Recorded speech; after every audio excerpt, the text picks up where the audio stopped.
Cigarettes aren't good for us. That's hardly news. We've known about the dangers of smoking for decades. But how exactly do cigarettes harm us? Let's look at what happens as their ingredients make their way through our bodies and how we benefit physically when we finally give up smoking.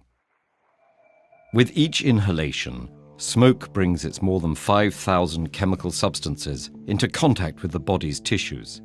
From the start, tar, a black, resinous material, begins to coat the teeth and gums, damaging tooth enamel and eventually causing decay.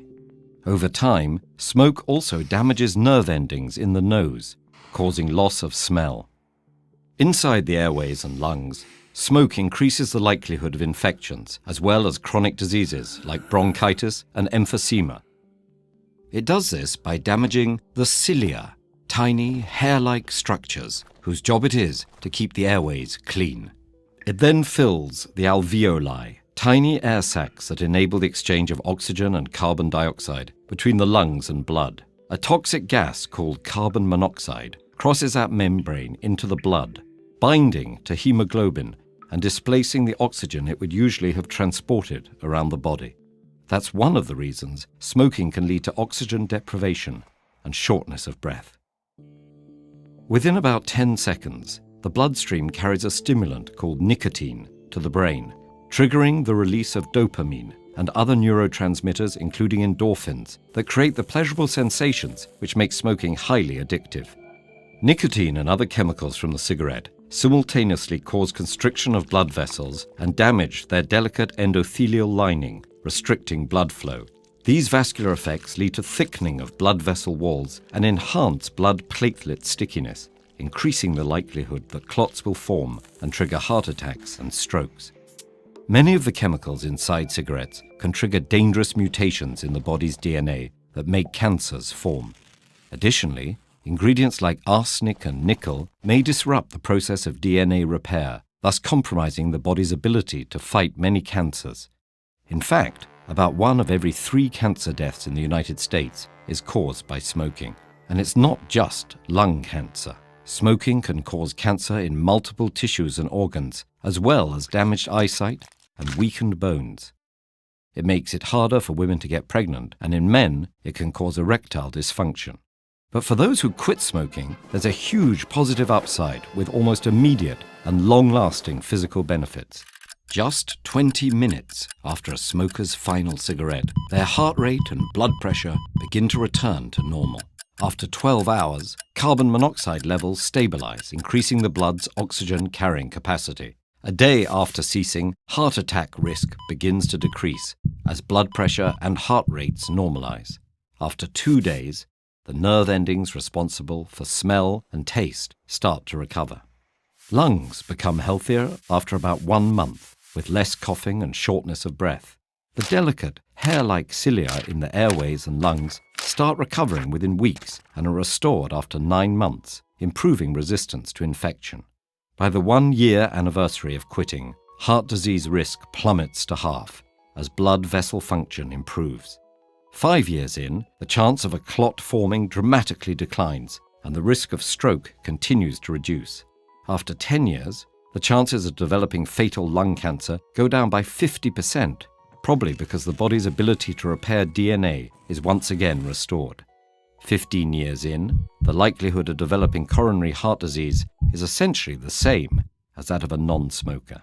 There's no point pretending this is all easy to achieve. Quitting can lead to anxiety and depression resulting from nicotine withdrawal.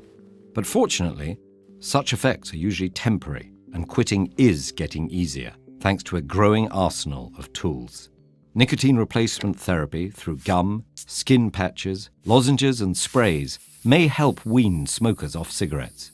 They work by stimulating nicotine receptors in the brain and thus preventing withdrawal symptoms without the addition of other harmful chemicals.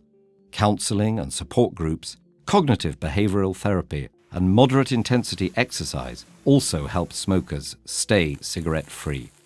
That's good news, since quitting puts you and your body on the path back to health. If you want to see more videos on building healthy habits, check out this playlist. And if you want to help support TED-Ed's non-profit mission, please consider making a small donation at patreon.com/TEDEd.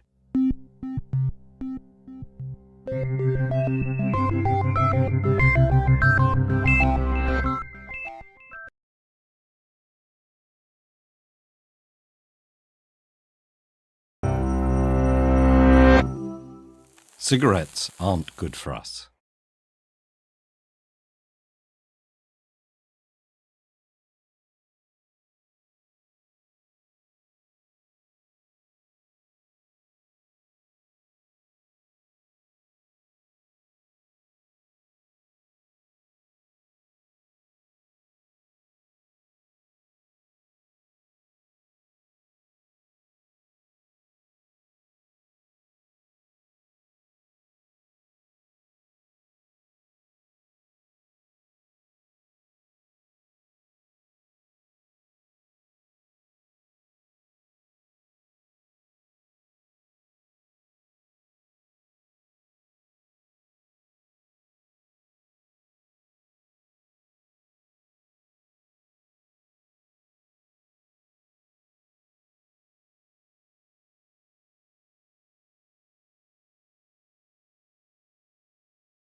Is smoking cool again? Well, this video has nearly 20 million views on YouTube, and there are plenty more like it. A recent U.S. study suggests the use of e-cigarettes and vape pens is the fastest growing rate of substance abuse in teenagers ever recorded. And now, new Canadian research suggests youth vaping here has doubled in just the last year. It's all on a report out next week. This is a really big reversal. Teenage smoking had been declining for 4 decades. And a few months ago, one Vancouver high school had to shut down nearly all its washrooms because so many students were vaping in them. So, how did smoking get cool again? Well, we're seeing a lot of the same old tricks from the big tobacco playbook back before the big ban on almost all advertising. Instead of Joe Camel and free cigarettes at sporting events, we have influencers on social media, some as young as 18-year-old Dash. His whole page is devoted to the promotion of vape, and he's got thousands of followers. Juul has been called the iPhone of e-cigs. It's made nicotine go viral. And if you check out their billboards, young people are front and center. Flavors include cream and mango. And the biggest sell, well, it's not a cigarette, it's smoking evolved. No cancer-causing chemicals here. But here's the thing, vaping is smoking. E-cigarettes, vape pens, whatever you want to call them, they may not have the cancer-causing chemicals that cigarettes have, but they are packed full of nicotine and perhaps just as addictive. Here to talk to me about all of this is David Hammond. He is a lead researcher on the report saying that teen vaping rates have doubled. So, David, you've been watching for years. You've seen all of the efforts to ban advertising on cigarettes to young people in particular. What did you think when you saw all of these vaping ads start to appear? Look, I've been doing this work for almost 2 decades. I knew what was coming down the line, and I still remember the moment where I walked into the corner store with my kids to buy them an Archie comic for summer camp, and I saw the biggest poster I've ever seen in a corner store. There was a product display, there was a video going. We have not seen this in Canada for a very long time, and so even I was surprised. So I think this is not going to be something that's solved overnight. Let's get flavors like cotton candy and dragon's breath out of there. Let's get rid of some of those, advertisements that reach kids, and then we can have a real conversation about the role that these things can play to help smokers get off smoking and sort of dampen down this youth uptake. But we've got some work to do for sure. So these vapes are sold, actually were approved by Health Canada, partly because they're sold to help people quit cigarettes, and yet so much of the marketing is aimed at young people. I mean, there aren't that many 14-year-olds trying to get off of cigarettes. Does that make sense? Well, that's the big challenge, is that, there's reasons why these products could help some of our 5 million smokers get off the smoke. That would be a public health benefit because they're less harmful. But we need to do that without bringing in a new generation of nicotine users. And really the question is, how do you do that? So Juul is sort of the cool product right now. They must be pretty happy seeing this explosion after so many kids stopping smoking for so many years. Well, absolutely. I mean, we've known for decades that if people get past the age of 18, 19, 20, almost nobody starts smoking in Canada or North America. And so the tobacco companies have been looking at their future saying, it's not a question of if the market's going to decline, it's just how quickly it declines. Well, now there's another set of products out there, and it's somewhere for smokers to land. Certain products like e-cigarettes are bringing in a different type of consumer. In other words, people that don't smoke. So I think it's good news from their standpoint. Unfortunately, it does harken back to what we saw 30 or 40 years ago. So is the federal government doing enough? Like, we hear that there's a big plan coming to sort of have more rules about advertising to kids? Well, I can tell you I'm glad that I don't work for Health Canada, because this market changes so quickly. These new products in Juul completely upended some of the other companies. So this is like chasing a tiger by the tail. It moves so quickly, and our government, they are trying to respond. People will say they're moving too quickly and they took too long to start. Wherever we're at today, we need to move more quickly than we have been over the last year or two. The big difference now, I suppose, is that there's social media. Young people aren't watching television much these days. So can you regulate what is sold or pitched to young people on social? Yeah, it's very hard to control all marketing and social media, whether we're talking about cannabis or tobacco or vaping. But quite clearly we can bring in steps. We have relatively few restrictions right now, and Canada's looking at tightening those. But it is absolutely true that kids don't see these in the same way they see conventional cigarettes. You know, cigarettes are for your dad or your grandpa. E-cigarettes are seen as sort of more modern. Juul refers to them as sort of the iPhone of vaping. They don't smell. They have a much different sort of appearance around them. And we're probably going to need to change that image and get people to see them more as something you use if you're trying to quit smoking, if we really want to deal with this issue of youth uptake. David Hammond, thank you so much for talking to me. My pleasure. Public health researcher David Hammond. Juul tells us youth usage is unacceptable to us and that minors should not use Juul. They also state it's a product for adult smokers.